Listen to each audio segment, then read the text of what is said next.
Nelson Mandela கல்வியை பற்றி சொல்கிற போது education is the most powerful weapon in the world என்று சொல்கிறார். உலக சமுதாயத்தில் மிகப்பெரிய மாற்றத்தை ஏற்படுத்தக்கூடியது கல்வி என்று சொல்லி இந்த இந்தியாவில் இருக்கின்ற மாநிலங்களில் கல்வியில் சிறந்திருக்கின்ற மாநிலம் தமிழ்நாடு.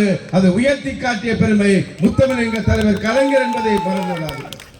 இன்றைக்கு இந்தியா முழுவதும் இருக்கின்ற பல்கலைக்கழகங்களில் ஒன்றிய அரசாங்கம் எடுத்துகின்ற அந்த கருத்து கணிப்பில் முதல் 100 இடங்களில் இருக்கின்ற பல்கலைக்கழகங்களில் தமிழ்நாடு முதல் இடத்தில் இருக்கிறது. அதே மாதிரி மருத்துவ கல்லூரிகள் தமிழ்நாட்டில் முதலிடத்தில் இருக்கிறது. பொறியியல் கல்லூரிகள் தமிழ்நாட்டில் தான் சிறந்த பொறியியல் கல்லூரிகள் இருக்கின்றது என்று ஒன்றிய அரசுமே ஒத்துக்கொண்டிருக்கிறது. அந்த அடிப்படையில் இப்பொழுது இந்தியாவில் இருக்கின்ற மாநிலங்களில் கல்வியில் நம்பர் 1 மாநிலம் தமிழ்நாடு தான். சுந்தர் பிச்சை என்ற இளைஞன் தான் கூகுள் அமைப்பினுடைய CEO இருக்கிறார் என்றால் இதுதான் தமிழன் கல்வியால் சாதித்த சாதனை என்பதை யாரும் மறந்துவிட முடியாது.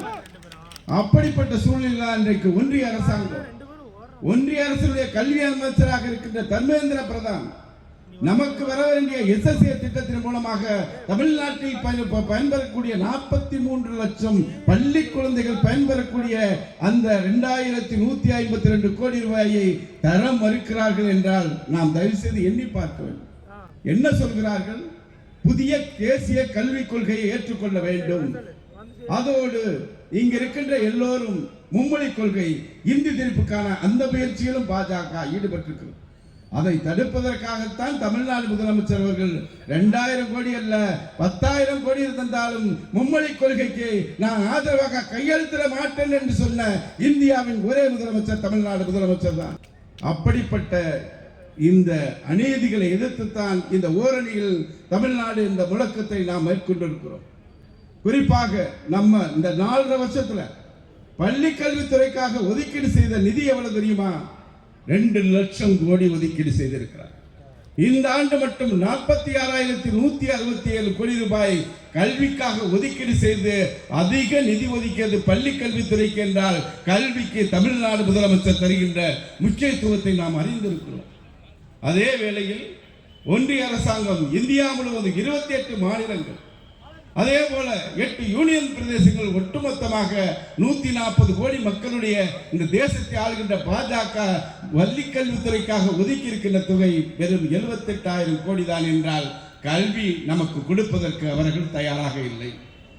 எப்படியாவது தமிழ்நாட்டில் இவர்கள் படித்து முன்னேறுகிறார்கள், அவர்களை தடுக்க வேண்டும் என்ற புதிய தேசிய கல்விக் கொள்கை 3ஆம் வகுப்பில் பொதுத் தேர்வு, 5ஆம் வகுப்பு பொதுத் தேர்வு, 8ஆம் வகுப்பு பொதுத் தேர்வு, 10ஆம் வகுப்பு பொதுத் தேர்வு என்று நம் கல்வியை சிதைக்கக்கூடிய முயற்சியை பாஜக எடுத்திருக்கிறது. அதை தடுத்து நிறுத்த வேண்டும் என்பதற்காகத்தான் இந்த பிரச்சாரத்தை தமிழ்நாடு முதலமைச்சர் மேற்கொண்டிருக்கிறார்.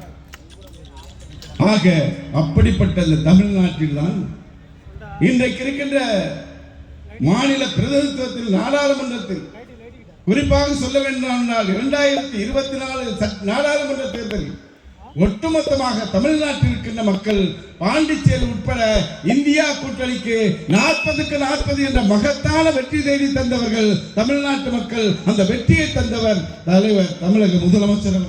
அதனால் தான் இன்றைக்கு பாஜகவுக்கு அறுதி பெரும்பான்மை கிடைக்காமல் அவர்கள் திண்டாடி கொண்டிருக்கிறார்கள். அந்த நிலைக்கு கொண்டு வந்தது தமிழ்நாட்டு மக்கள், தமிழக முதலமைச்சர், திராவிட முன்னேற்ற கழகத்துடைய தலைவர் என்று உணர்ந்த அந்த பாஜக குறுக்கு வழியில் ஒரு திட்டமிடுகிறார்கள்.